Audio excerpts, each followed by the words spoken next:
একটা আমার রোজাকে ফরজ করে দিয়েছে, একটা আমার রোজাকে রাখতে বলেছে। আল্লাহর কোরআনও আমাদেরকে জানিয়ে দিয়েছে রোজাদারের জন্য রোজা রাখা ফরজ হয়ে গেছে।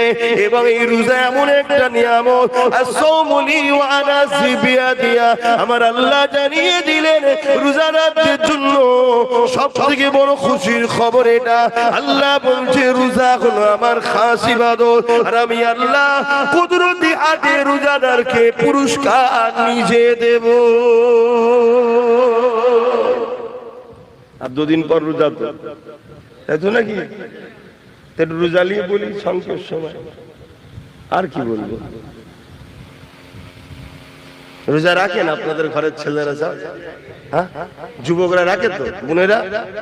আর না বাপ মা বলে এই বয়সে রাখিনি রোগা হয়ে যাবি, এটা বলে নাকি?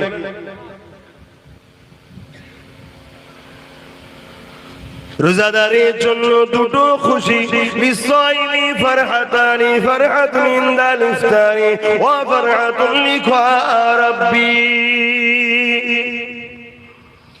এ নওজওয়ানেরা, রোজাদাররা যখন ইফতার নিয়ে বসে, আল্লাহ পাক হাদিসে কুরসির মধ্যে জানায় এটা একটা রোজাদারদের জন্য বড় আনন্দ।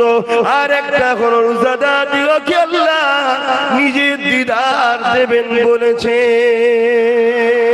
এ যুবকেরা, তোমরা বাপেরা, আর এই রোজা কি ছাড়বেন না। এই রোজা এক মাস আসছে, রোজা রাখবে, আল্লাহকে খুশি করার জন্য রাখবে।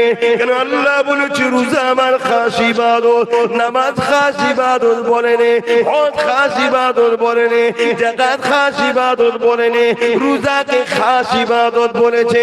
সবটাই আল্লাহর জন্য। তবে রোজাটা কেন খাস বলেছে? নামাজের মধ্যে লোক দেখানো থাকতে পারে, নাও থাকতে পারে, না দেখানোটাই তো আল্লাহর জন্য। কিন্তু নামাজের মধ্যে লোক দেখানো থাকে, চল হুজুর বলছে একটু পড়ি, চল বিআই এসছে একটু পড়ি, না পড়লে লোক খারাপ বলবে তাই পড়ি, এখানে লোক দেখানো থাকতে পারে। কিন্তু কেউ শুকিয়ে শুকিয়ে থাকবে না, যদিও থাকে লুকিয়ে লুকিয়ে খেয়ে নেবে। কি বুঝছেন তো নাকি? তাই আল্লাহ বললো এটা আমার খাস ইবাদত। কমসে কম পুকুরে ডুব মেরেও তো পানি খেলে। কে কে খেয়েছেন ডুব মেরে পানি? ছোটবেলায় খান না? কিন্তু রোজা